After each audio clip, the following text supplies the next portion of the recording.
Welcome to the Employee Safety Podcast from Alert Media. We provide business professionals with insights and ideas for protecting their people from the vast array of threats facing organizations today. Each week, you'll hear advice and best practices from an experienced safety leader. Here's your host, Peter Steinfeld. Well, I hope you all had a safe and productive week. Today's guest is Vanessa Matthews, founder and chief resilience officer at Asfalis Advisors, a crisis management and continuity planning services provider. She also hosts the podcast Business Resilience Decoded with Vanessa Matthews and is a certified business continuity planner. Vanessa has more than 15 years' experience in emergency management at organizations such as the U.S. Department of Homeland Security, Gulfstream Aerospace, and Lowe's. In this episode, Vanessa breaks down her playbook for activating corporate safety and security leaders to develop belonging cultures and equitable teams. She also discusses how building diverse and equitable teams helps organizations better mitigate risks, which I know you'll find fascinating. I've had the pleasure of hearing Vanessa speak at several conferences in the past, and her passion for this topic really shines in our conversation. Let's listen in. Vanessa, welcome. Great to see you again. Thanks for being here. What are some of the trends and themes that you're seeing when it comes to both belonging and equity in the workplace?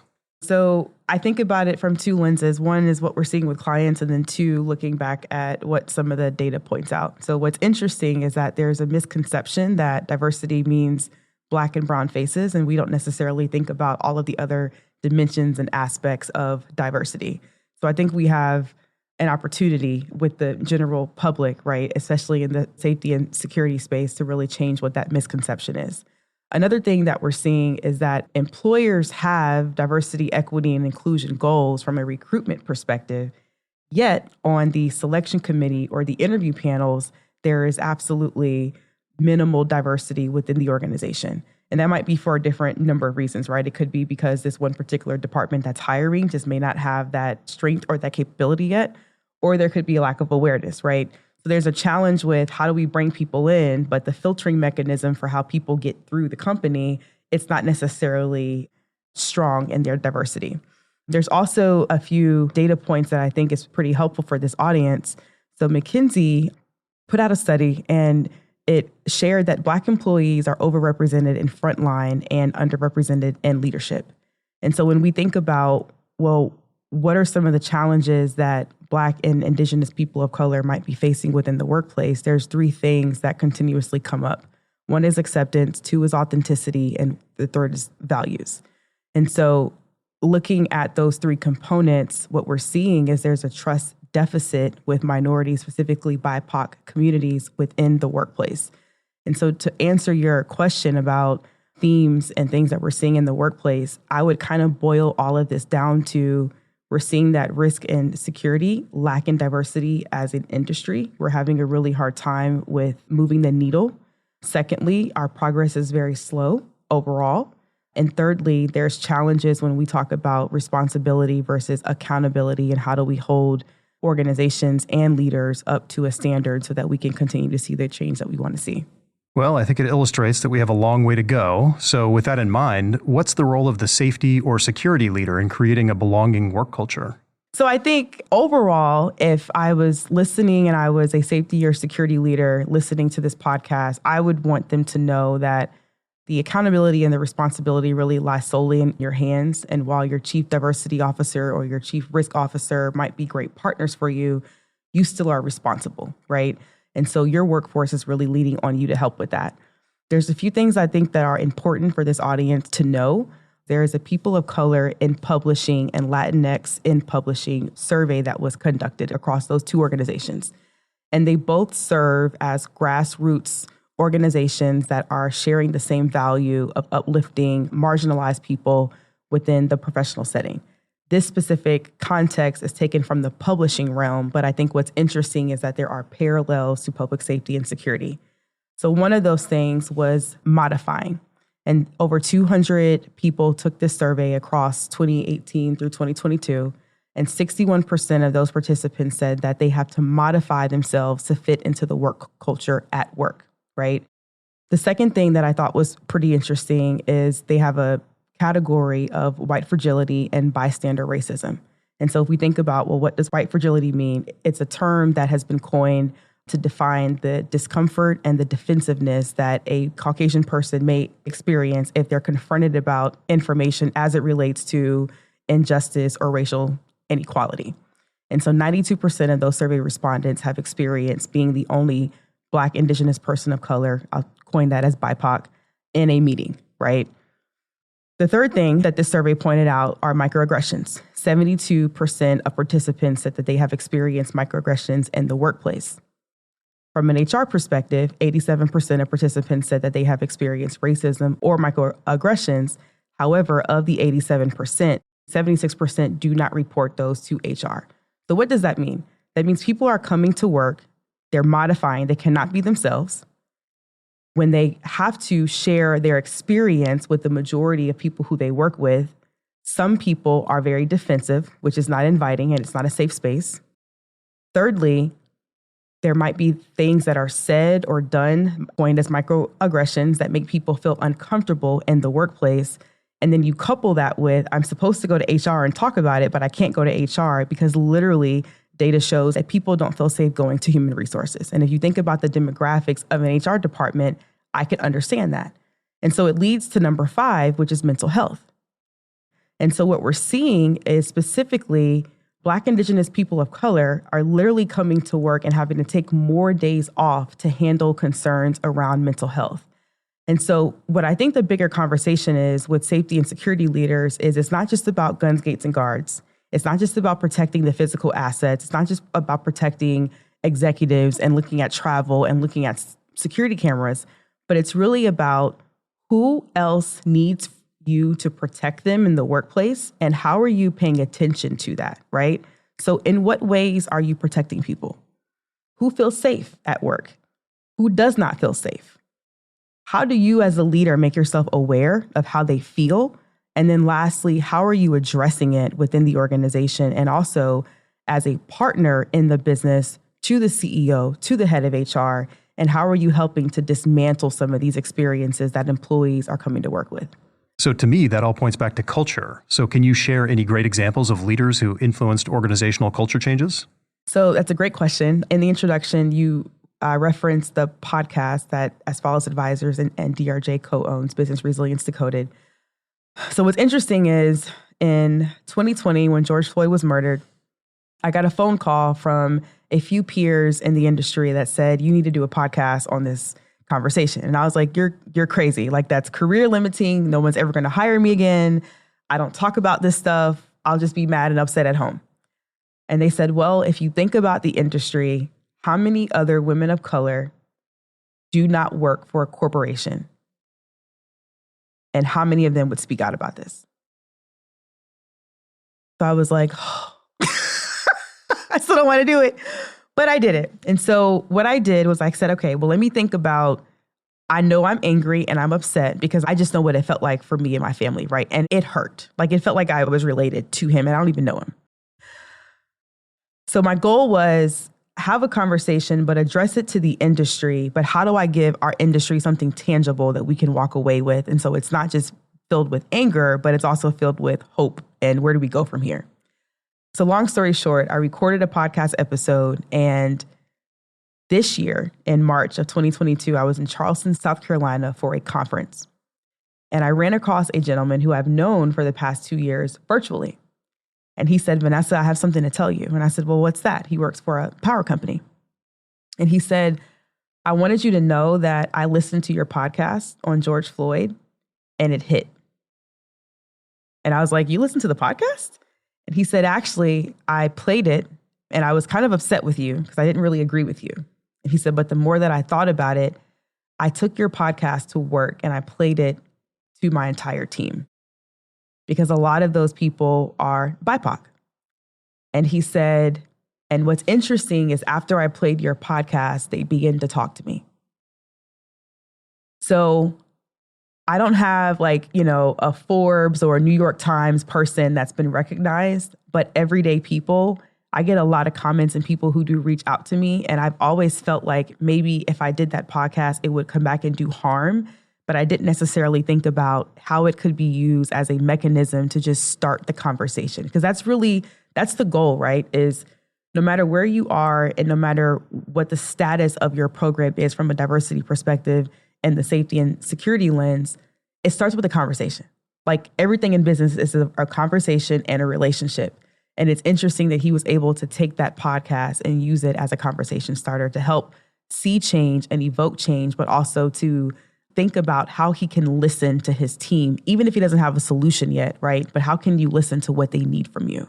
And so that's my example. No, that's fantastic. And I think it's important to realize that this is not a sprint that you finish in one meeting. This is just an ongoing thing that we're going to live with for many, many years in the future. And to your point, you just have to start the conversation. Did you happen to ask him what made him feel like he needed to play that episode to them?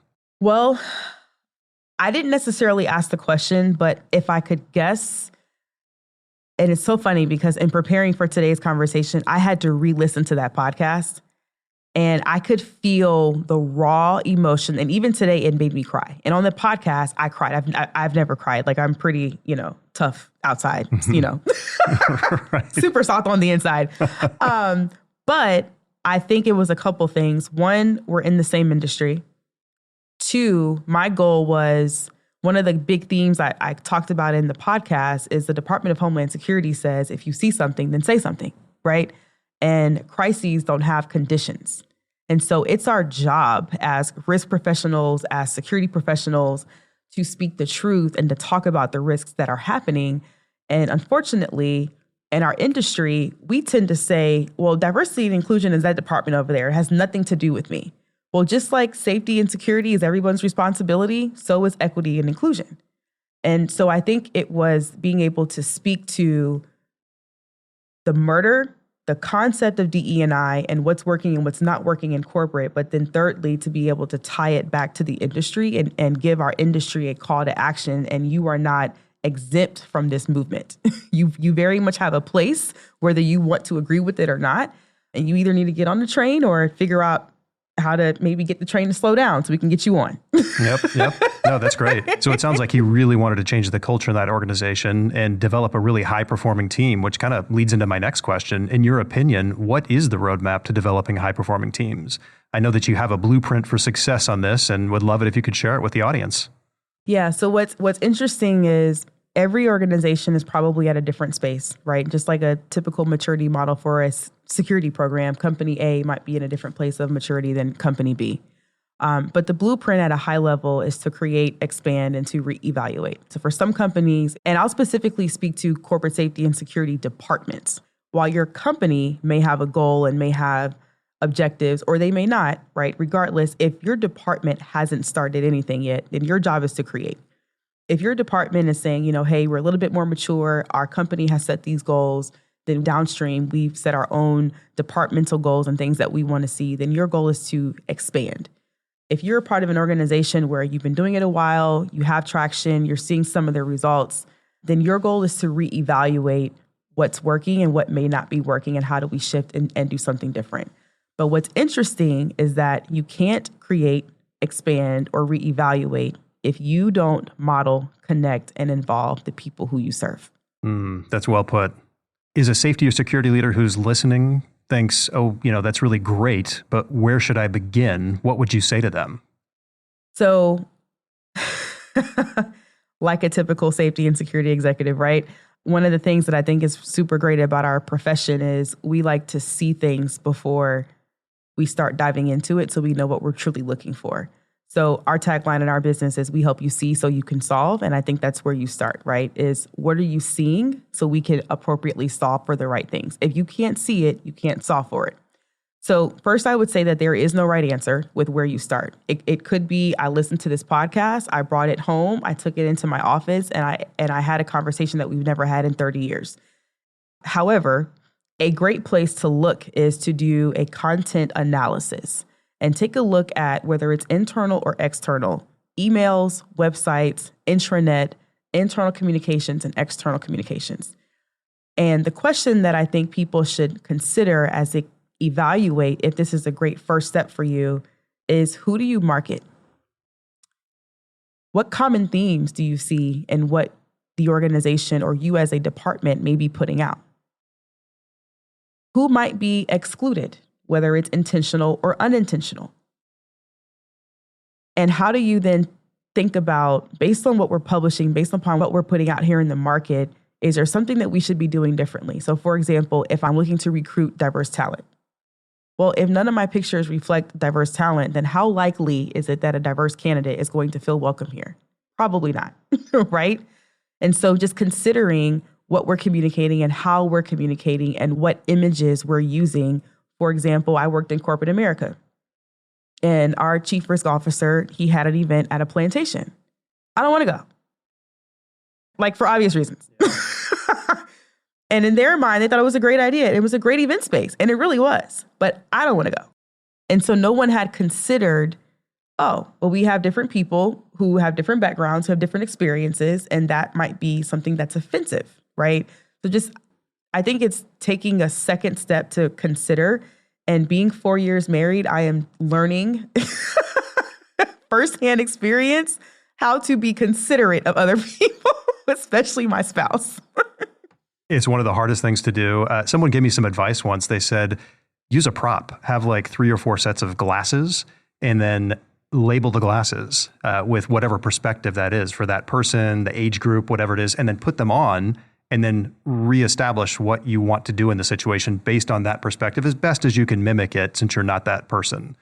And it just breaks your way of thinking. And then you start going, oh, okay, yeah, I'm not thinking about this the right way. That's a really good idea. Yeah, it wasn't mine. Someone gave it to me. I won't take full credit. So after conducting analysis, what steps can they take to create a belonging and equitable team culture? Yeah. So if you are creating, I think it does start with the conversation, because at our company, we have really modeled the book called Traction by Gino Wickman. And I love Traction. It's literally like my business Bible. But one thing I love about Traction is there's an issues component. And what it talks about is every company has issues, and issues should not be comfortable in your business. You should turn on the light, and they should illuminate, and they should be solved and get out of here. And then let's find the next issue that we need to solve and continue to go through that process. Equity, inclusion, belonging, how safe people feel or how safe they do not feel at work are problems that should not be hiding in your business. We should be able to talk about it and bring it out. The second thing, if you're creating, is to analyze the current state of your diversity, equity, and inclusion program. And specifically, what are you responsible for? And I mean, like, ask yourself that question as an executive leader. No, what am I responsible for, right? And as a CEO, I've had to ask myself, hey, I'm now bringing on, a year ago, we had 4 people. Our team has now tripled in size. But I still have to ask myself the question, so what are you responsible for as their leader? What do you have to do? What values do you have to exemplify? Where do you have to show up, or how do you have to show up differently? Or where might you need to humble yourself, right? And so I think in the same token, safety and security leaders have to ask ourselves the same question. The third thing is to deliberately focus on your gaps. So one of my gaps is I come off of mute way too soon. And I can see my team thinking and processing and trying to figure it out, but they'll never do that if I'm always a helicopter mom and trying to jump in, right? And so I have to deliberately focus that is a gap for me, and I have to work on that. It's like I told my husband when I first met him, when he proposed. He said, well, what do you need from me? And I said, I really don't care what kind of car you drive. I really don't care how much money you make. I just want you to be consistently consistent. That's it. So if you open the door today, you better open it in 12 more years. If you cook today, I need you to cook again tomorrow. That's fantastic. So if you're expanding your DE&I, then just be consistent and be consistently consistent. That's it. If you're also expanding, I always say when I think about diversity, it's not okay for sales and marketing to fail in any business. Literally. If you think about who leads sales and marketing for your company right now, if it failed, they would be fired. Why is diversity any different? Right? So what gets measured gets managed, or what gets funded gets managed. Number 3, you have to address the equity for your BIPOC employees on many fronts. It's about culture. It's about pay equity. How many of them are not receiving fair pay for their white counterparts? And the sponsorship to those leadership levels. That's a significant challenge that we see going back to the McKinsey report. And you can look at across corporate America as a spectrum. We are great at recruiting for entry-level roles, but we're not great at how do we move people into executive leadership positions, and specifically within corporate safety, security, and risk. And the number 4 from an expand perspective is to act more boldly than you have in the past. We got to be bold, right? If you are reevaluating your program. So what I think about in this context is, and I'm not really a Tom Brady fan, but because I like football, whenever Tom Brady comes to the Super Bowl, he's not running the same place. Yeah. Therefore, why should your DE&I or your security program be any different? Nobody's running the same place from 20 years ago in corporate security. If they are, you've been breached by now. That's right. Right? So if Super Bowl champs don't run the same place, then you shouldn't either. And so reevaluate is reimagine when you're good, what's the next place for you to go? Because you can also lose that spot, right? We have clients who are number 1 in their markets and they've lost those spots because of different things that have transpired across the business. So hold you and your managers accountable and responsible for DE&I, period. So in my company, everybody has to own a number. What number are you responsible for? And that number tells me what we're doing from a performance perspective and if it's working. And so the question that we have to ask ourselves as leaders is, what can you accomplish without accountability? I can't even graduate college without accountability. That's right. Right? DE&I inside of your department is no different. Also, if you're reevaluating, consider rewarding what works. Oftentimes in corporate America, we reward what doesn't work. But what would happen if we rewarded what worked? And how do we think about that and be more intentional about being and paying more attention to what people are doing and how they're doing it, right? Another component of this is to commit to continued investment. So if we could have figured out the challenges with diversity and inclusion, we probably would have done it by now. Which means that you may not be the expert to help solve the problem, and that's fine. But commit to the investment and to hire someone who will. And then I'll put a caveat in here. If we hire diverse talent and BIPOC vendors and suppliers, pay them their value, just like you would any other business. You can't shortcut it because it's the E&I. No, your culture matters. And there's so much data that's out there that points to the ROI that you get back on your business. And lastly, reassess your baseline and update your playbook just like you would your security program. It sounds like it should almost be like an R&D department where you're constantly willing to take risks, be bold, be brave, try things. They may work, they may not, but that's the only way you're going to move forward. Absolutely. Well, in your mind, what's the biggest takeaway that people listening to this conversation or making these decisions for their organizations can walk away with today? It's 3 major questions and then 1 comment, and we'll kind of end where we started. Question number 1 is, how do you model who you want to serve? So I think about my clients. They work in retail companies, they work in healthcare companies, they work in transportation, they work in higher education. They have complex businesses. So I constantly have to ask myself, if you're approaching these organizations to help provide a solution that's going to help them solve a problem, how am I modeling who I serve? How do you connect with those who you serve? How do you build relationship? How do you commune? How do you connect? How do you build the rapport, right? And then number 3, how do you involve who you serve? So some of my clients like to play golf. Some like to play tennis. Some like to ride bikes. How can I be intentional about how I involve those people and meet them where they are? And your employees need the same thing from you. And so everything we talked about today was intentionally discussed because safety and security leaders do not need your chief diversity officer or your human resources, employee relations partner. You don't need those 2 people to do the things that we talked about today. Those are literally fundamental skills that should be coming from you as a leader and because you care about your people. Fantastic. We always like to give actionable advice to folks. So what's something that safety and security professionals can do immediately, right after they listen to this podcast, to begin making an impact on their organizations? So if you text the word ASFALIS, ASFALIS, to 33777, you will get an actionable download and a blueprint for you to fill out. Perfect. Thank you so much. Well, Vanessa, I appreciate you being on the show today. I really enjoyed the conversation. As always, you make me think of things that I didn't think about before. So thank you. Absolutely. Thank you. Where can our audience connect with you? Well, two ways. One, you can subscribe to the Business Resilience Decoded podcast. Anywhere where you access and download a podcast. You can also connect with me on social media. I'm at Vanessa V. Matthews with 1T on LinkedIn and Twitter. Well, thanks again, Vanessa, and thanks to you, our listener, for joining us on the Employee Safety Podcast.